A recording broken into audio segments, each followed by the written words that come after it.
Hi friends and welcome back to my another vlog.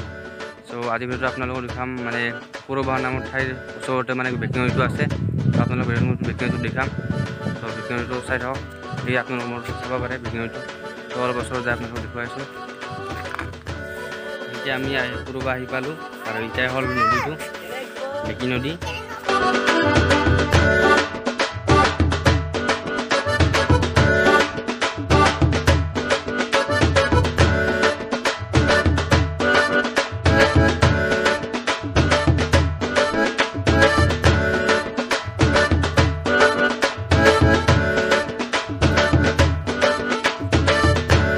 ভিডিওটো like কৰক ভিডিওটো like কৰক এনে কবি সাবস্ক্ৰাইব কৰক সাবস্ক্ৰাইব কৰক